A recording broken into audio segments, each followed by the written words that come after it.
it's 2 o'clock on my screen, so I'm going to go ahead and get us started here. Hopefully everybody is hearing me okay and seeing my screen okay. But if you're in trouble, I've got the box open and I'm seeing some issues thinking the screen. So if anybody's still having that trouble, just ping chat. But hopefully I moved some of the windows that were on my screen, so hopefully that problem's been solved. Yeah, if anybody's still having any trouble, just chat and let me know if that's still a problem. But if not, I will go ahead and get started right now. So, still more boxes. All right. What I'm going to have to do is just close the Q&A box, and hopefully that will the issue for now, and then I'll just pull that back up at the end. So there are questions at the end. We will get to those. I walk through all of the slides. So hopefully everybody can see now. Hello, and welcome to LiveLOOK's June 2014 webinar on Visual Web Customer Service and how co-browsing has become a B2C must-have technology. My name is Belle Bruzio, Director of Marketing with LiveLOOK. If you've been on any of our monthly webinars, you've probably heard my voice before. I've been with LiveLOOK over 3 years now, and I really enjoy working with our customers to address their online service and contact center challenges by using visual sharing technology. I'm excited about this webinar because it's a little bit different from the types of presentations that I normally get to give, where I talk mainly about the business value and the use cases around co-browsing technology. We'll definitely have a little bit of those elements sprinkled in during this webinar, but I'm mainly going to tell you the story of co-browsing, which I find absolutely fascinating. I will be recording the session today, and I'll send out a link to the recording within a day or two, so you can forward that on to your colleagues or anyone you think might be interested. There should be a few minutes left at the end of the half hour to answer some questions, so if you have any, please feel free to use the WebEx Q&A box or the chat box at the top of the screen. And if for some reason we don't end up having time to get to everybody's questions, I will be happy to reply via email to any that are missed. And of course, if you think of any questions after we're through, or you want more information or a demo of LiveLOOK solutions, you all have my email address, and I would be happy to set that up for any of you. So let's get started. Before I begin, I just want to give a quick overview of who LiveLOOK is for anybody who's tuning in who isn't already familiar. LiveLOOK is most well known for our co-browsing technology. If you're on our website, or you might have seen us at Call Center Week in Vegas a couple weeks ago, or at the ICMI Contact Center demo, or another industry event, we also have live chat and click-to-call solutions. But our passion and our focus is all around co-browsing. Because co-browsing is done during a voice or a chat interaction, we did build our own tools to really optimize the co-browsing experience during those interactions.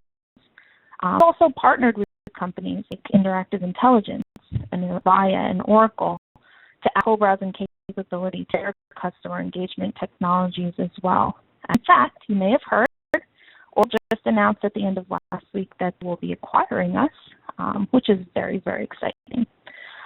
Now, we are the most deployed co-browse solution in the world. We work directly with more than 20% of Fortune 100 companies, and with our partners, that number is even higher.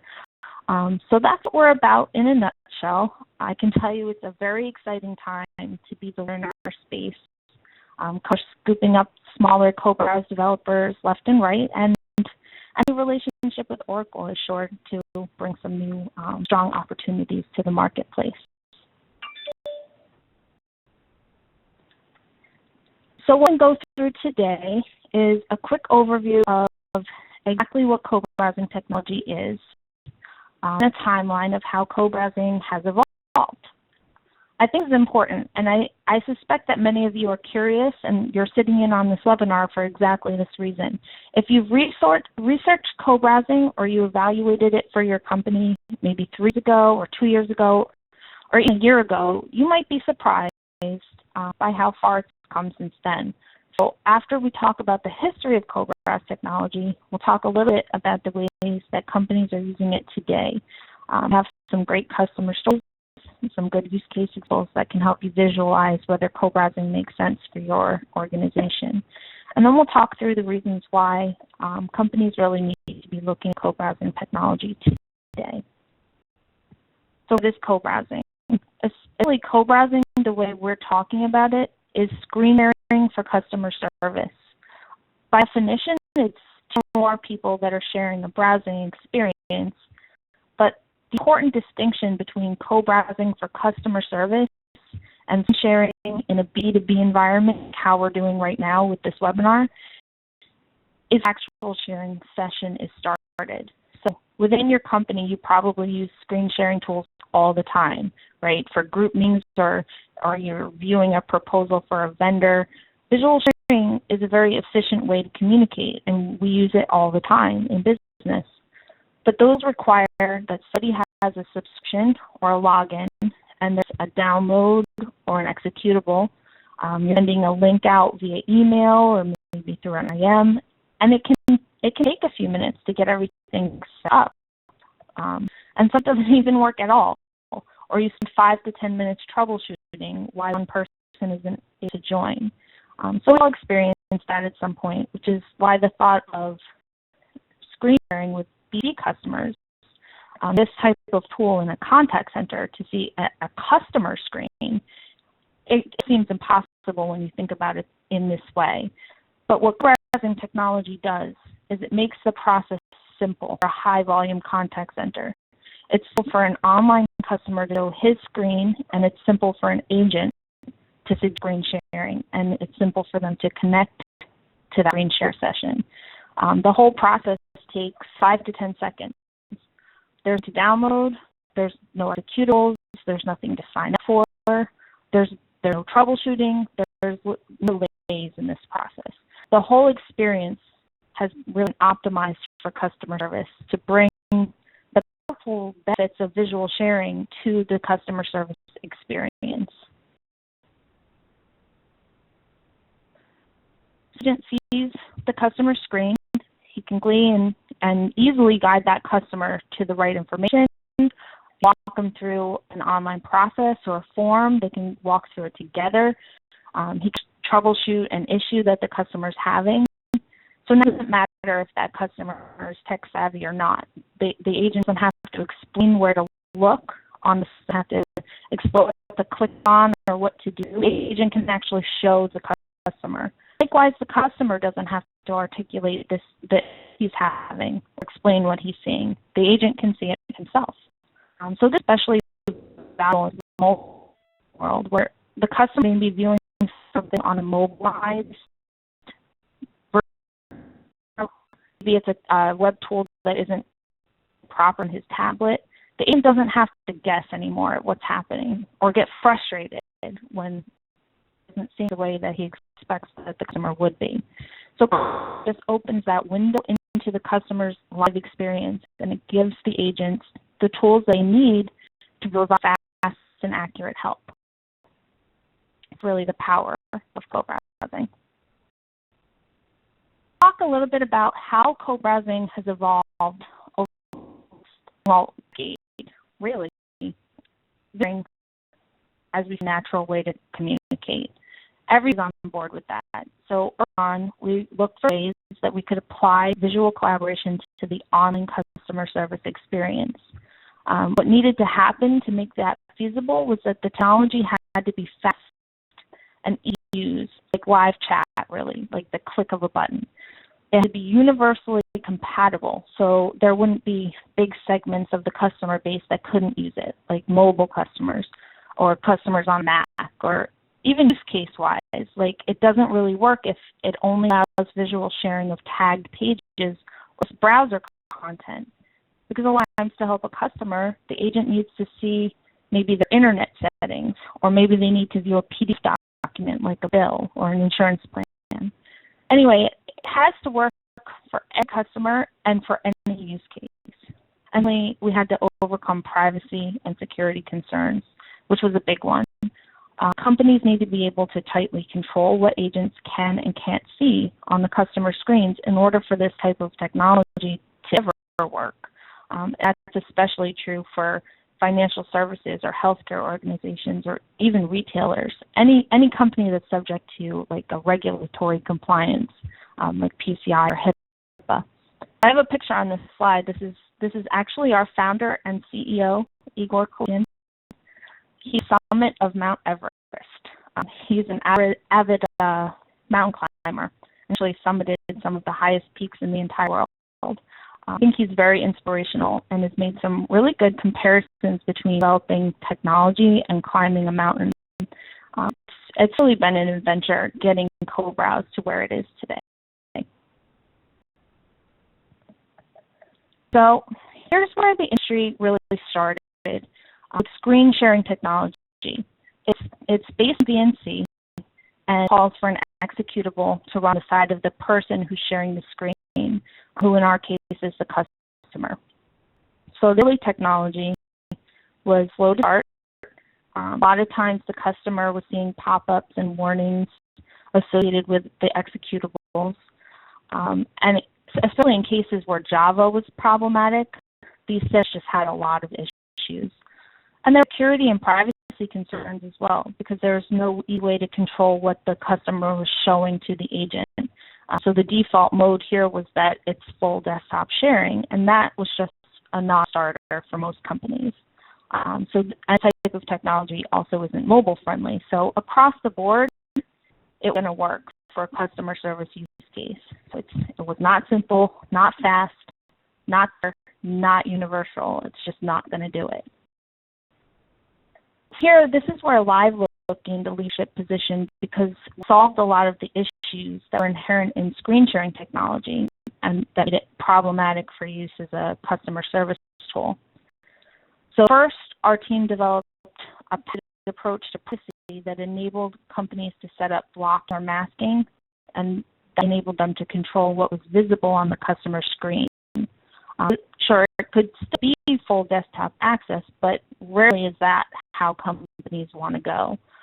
Typically, we'd have companies set it up so only web browsers were visible, and with the browsers, only a handful of approved web domains, and maybe a PDF reader if the use case required viewing certain documentation, maybe like the internet settings window or something along those lines. So granularly chosen approved content only. And then later we changed the way that the technology is actually launched to help alleviate some of the problems that customers were having with Java. So that launch process much faster and much simpler for the customer. So it's simpler and faster and definitely secure, but it still wasn't universal because it wasn't mobile friendly. So at the same time, companies started developing co-browsing solutions that was not on screen sharing technology, but using HTML5. So this tool runs completely in the browser. It's really fast. It's really easy. Mobile friendly, which was a great advancement in using co-browse for customer service. So a few smaller companies popped up, provide this type of tool. We launched an HTML-based co-browse tool as well. But use around compatibility. HTML-based co-browsing, it could support our customers' use cases because they needed to co-browse off the browser or content that was on a page that they could tag with JavaScript code, maybe a partner website or government website were some that we heard a lot. And a lot of companies found that HTML-based co-browsing would lose synchronization when they were trying to co-browse some rich media elements on their websites, like anything that use Flash or dynamic content or Silverlight or Sometimes there were pop-up windows that were part of the experience. Types of things would actually break the session. We're simple and fast and secure. And even though we're mobile friendly now, it's still really not universal because it doesn't support all of those use cases and all of the on-site content. So here we really shook things up. And if you've looked into co-browsing before and it didn't fit your needs then, it almost certainly will now. Launched in 2013 with a new hybrid model of co-browsing. It's the best elements of LiveLOOK's advanced model, based on and HTML co-browsing, and it binds them into one product. So it starts in HTML mode. It's fast and simple. In cases where the HTML-based co-browsing would fail, it would fail to support the use case, or it might fail to properly render something that's on the customer screen. We'd switch to advanced mode, which handles those things seamlessly. So we've gotten co-browse to the point where it's simple, it's fast, it's secure, and it's universal. And that's become available. We at LiveLOOK have seen co-browse adoption absolutely skyrocket across all different industries.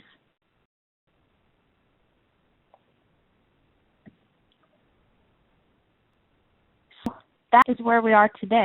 And that's really just a top-line overview. I'm happy to go more in depth for anybody who's curious about the technology, or if you have more questions, you can just connect with me after the session, and I'm happy to chat.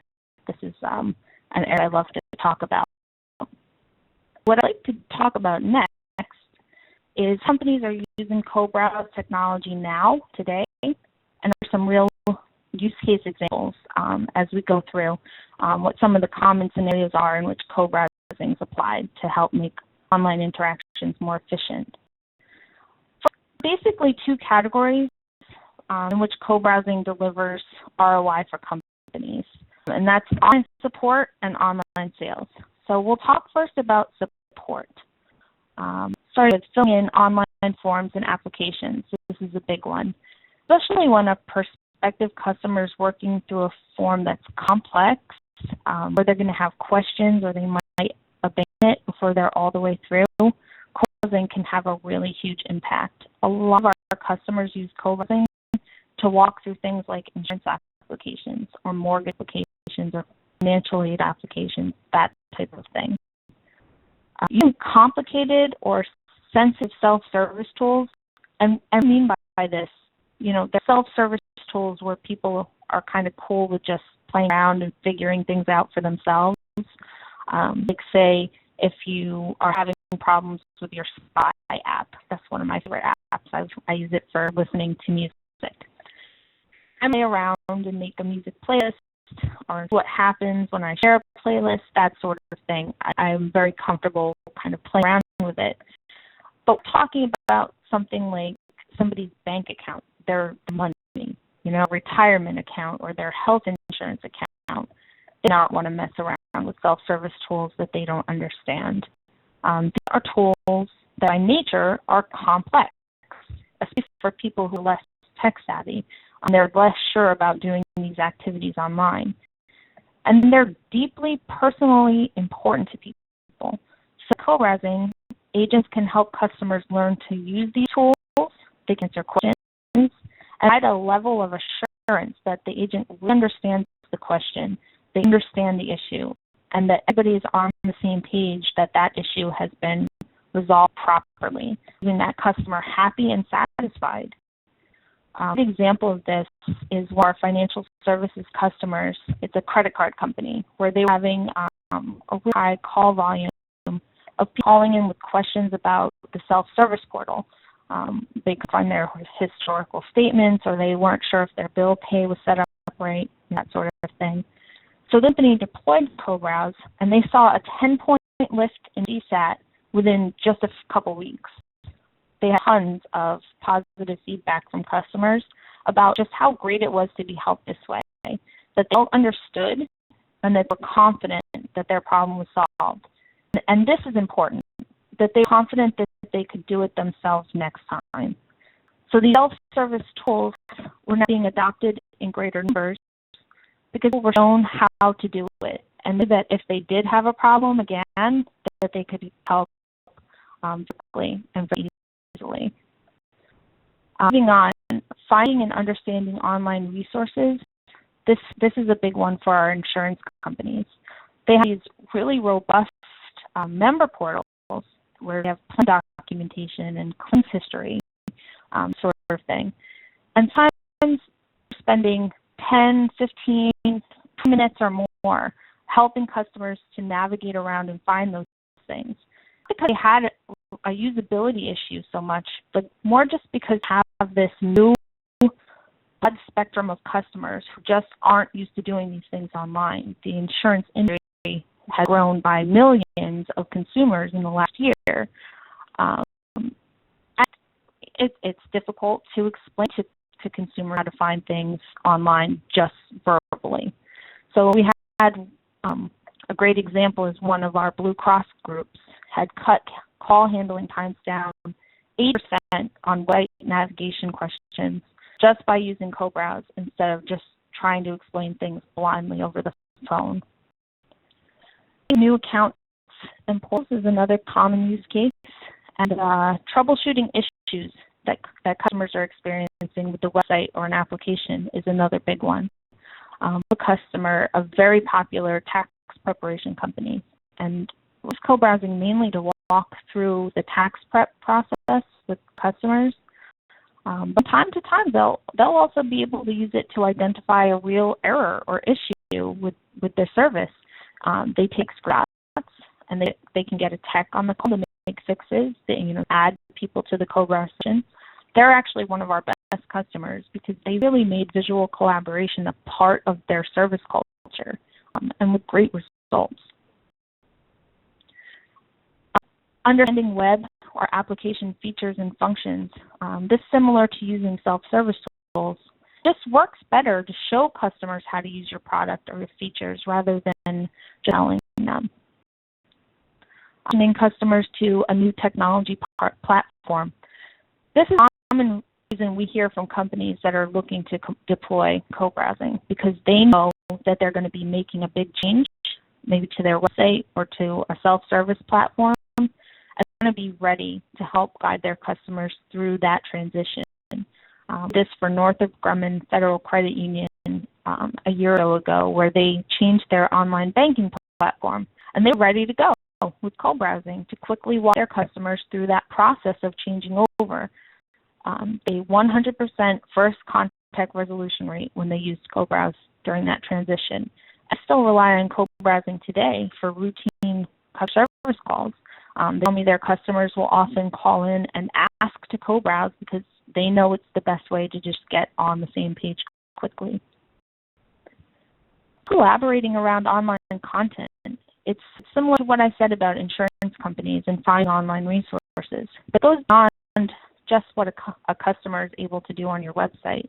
There are hundreds of touch points with customers, from email to chat to online self-service, and can help bridge those gaps and get customers and agents looking at the same thing, whether it's online content, a PDF of a bill, a proposal, a contract, anything. It's just fast and simple to just collaborate visually. To say that we use WebEx or GoToMeeting in a B2B setting, we can use co-browse to collaborate with customers, even in high-volume contact centers.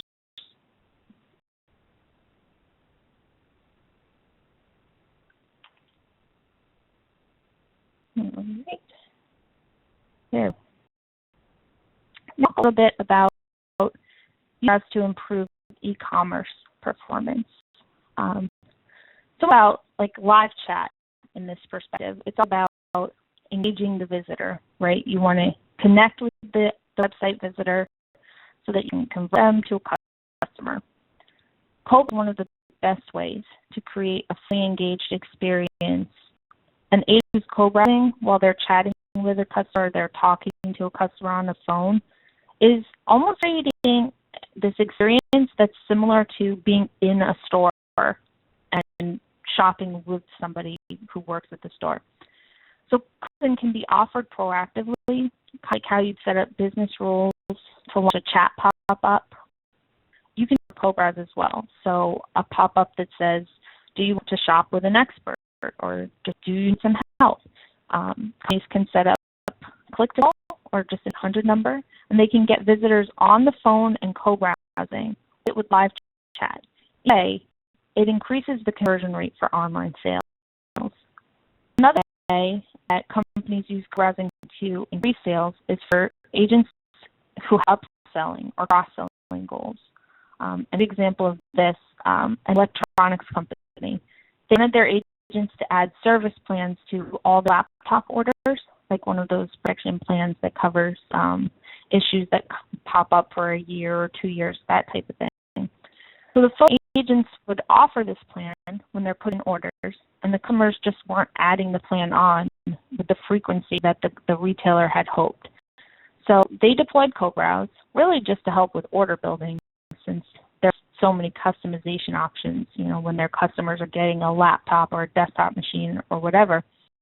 So they to encourage the customers to order online, but they knew that they'd help and that introducing an agent interaction would help conversions. So the agent would get on the phone and they'd start a co-browse session. They'd go through the entire order process. They'd be in the checkout and they'd point the mouse cursor over to the checkbox that would add that service plan, and they'd say something like, "Oh, hey, you probably want to think about getting this service plan because blah," they'd give their spiel. It was amazing the rate at which they were able to get this added onto the order, because it's natural, and it's like, hey, this guy's looking out for me. He's helping me. This seems like a great idea. It's perceived as, oh, this guy on the phone is going through his script. He has to ask me if I want this service in, and I say no. It was natural, and it was consultative, and that's how the increases in upsell and cross-sell opportunities will happen through co-browsing. Again, like we talked about in terms of customer service, you need to collaborate around price comparisons or proposals. Resales documentation also makes a huge difference. We've had companies that display custom quotes for things like car insurance or mortgage rates. And that customer on the phone or chat and co-browsing with them, co-browsing that content can help get them through to that desired conversion. Customers are filling in forms and applications. Doing this with an agent not only increases the probability that the customer is going to submit the form without abandoning, but it also ensures accuracy, which helps move the sales process along more efficiently. And again, the idea of having a shared visual experience between a company and a customer is almost like doing business with somebody in person. And a percentage of consumers really like that. They really want those types of interactions. So browsing is creating a differentiated shopping experience that appeals to consumers.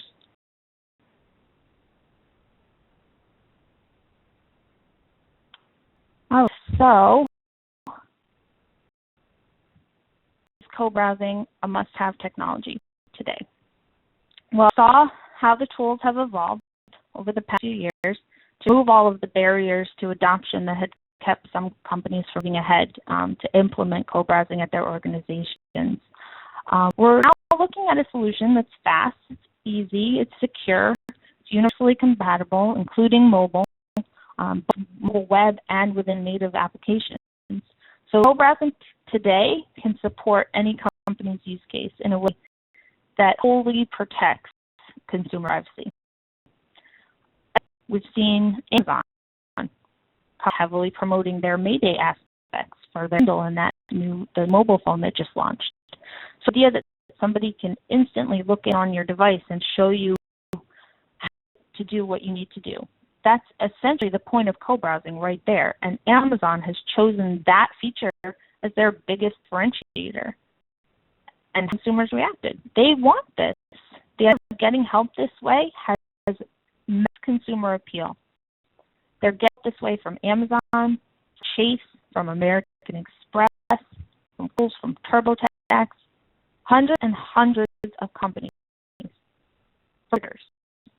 Companies to us every day saying, our customers are calling, they're asking if we just see their screens to help them, if we could just screen share and show them how to do it. So it's important to understand that customers are becoming accustomed to getting this level of service, and all companies, online customers, are going to need to consider adopting co-browse technology really just to keep up. However, is the change of the multi-screen customer and the rapid pace at which new consumer devices and environments are launched. I alluded to this earlier. Technology changes so quickly.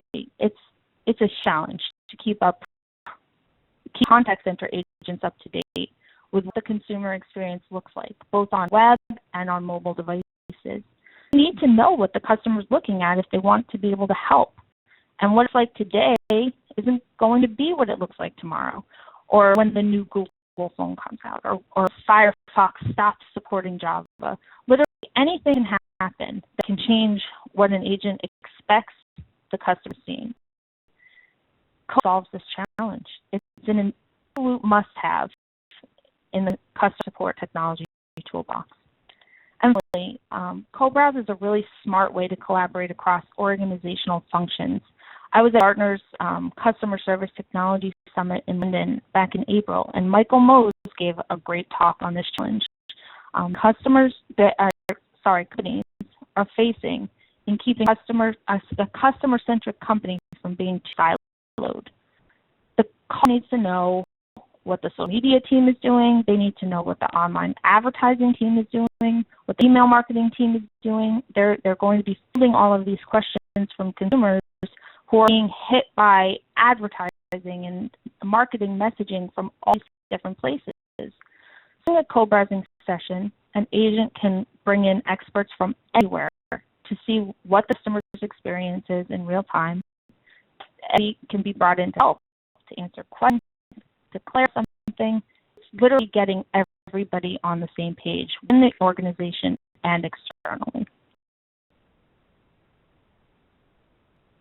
So we are right at the end of our half hour, so I'm going to quickly recap. Co-browsing technology has truly come a long way. You've maybe seen a demo a few years ago or looked at some solutions that didn't quite meet the mark. I would encourage you to take a fresh look again today. Co-browsing technology is super fast. There's downloads or executables. It's easy to use with one-click launch. It's to maintain customer privacy and universally compatible, including mobile web and apps. Companies today are using co-browse to really create an exceptional online service experience. They're seeing better call handling time, first contact resolution rates, and better customer satisfaction scores. And online sales come to see better conversion rates, less shopping cart abandonment, and increases in average order sizes. So technology is an absolute must-have tool for companies that are interacting with online consumers. Today's customers require fast, efficient, and accurate help, and literally nothing will help you do that better than co-browsing technology. I'll check the Q&A and see if there are any questions, but I do realize that we're technically out of time, so I will patch up those questions and send the answers out with the actual recording of the session. And thank you all for joining us today. Thanks for taking a half hour out to learn more about co-browse technology, and I hope we can reconnect with you again soon.